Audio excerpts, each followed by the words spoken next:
whole lot to say. I hope you enjoyed the carnival. Did you enjoy it? Yeah, but you see, it's more of a carnival than march, protest type thing. But you know, what I want to say is so important that I had to write it down just so you can all understand, so it can be portrayed clearly. So forgive me that I'm reading from a piece of paper, but this is important. You have to listen. We heard earlier, we want peace, we want peace, we want peace. But how are we going to get this peace? How are we going to get that freedom? I keep talking about freedom. It's become too much of a cliche now.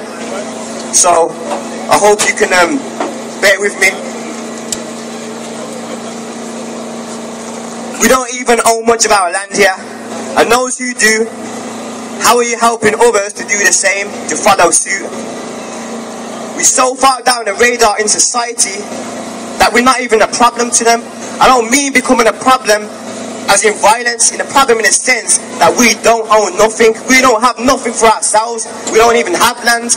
And those of you who think your business is private, yet you've registered your business, registration means you've gave ownership of your thing. So your private business is not private.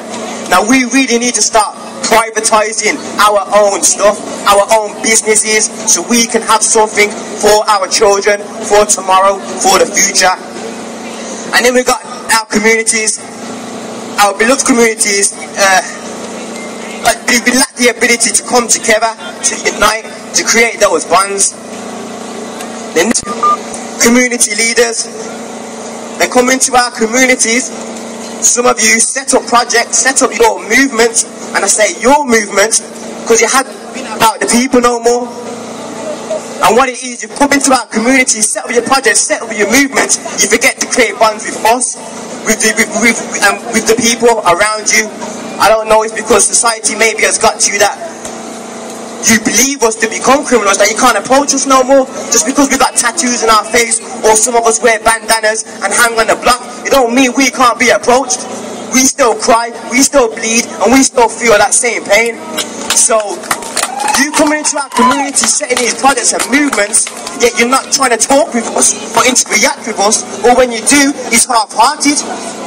Caring for us, it's like a job, it's like a 9 to 5 thing. We don't need you caring for us from 9 till 5, caring for the people, fighting for our people. It's a life sacrifice. You sacrifice your life for the cause. It's not part-time. And then at the ego, what happens is some of the community leaders get caught up on the ego and their reputation. Look what I did, look what I set up. Not look what the people can benefit from. You understand?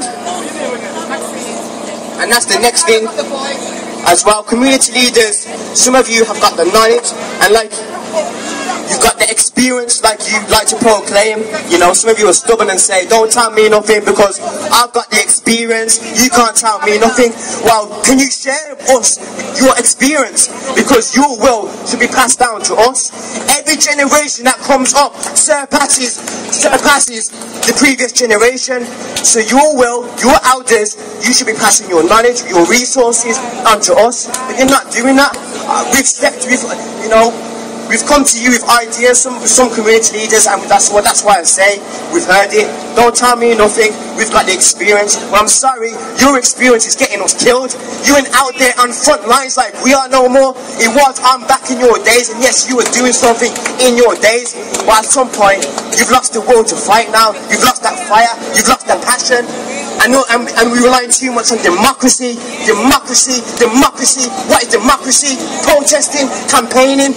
Democracy, all it is it makes us feel like we're a part of something. That's all it is. Look, there's no real freedom in democracy, and that's the real truth. I haven't finished.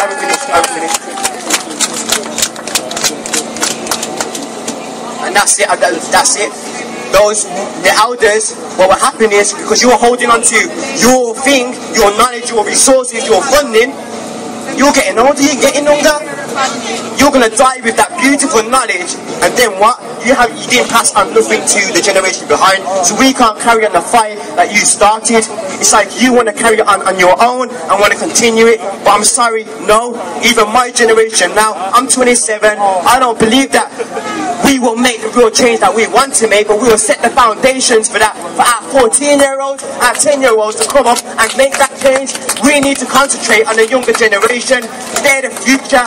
We're just leaving now, so we need to invest everything in the younger generation. We need to be passing on our will to our children, because they are the link, they are the future, they are your links, they are our links to the future. And like I said, I've mentioned freedom. What is freedom? Like I said, it's become too much of a clickbait. I haven't finished. This is just 2 more minutes. Living in this society, in this corporate society, how can we be free when you've got a birth certificate? Do you understand the concept of having a birth certificate?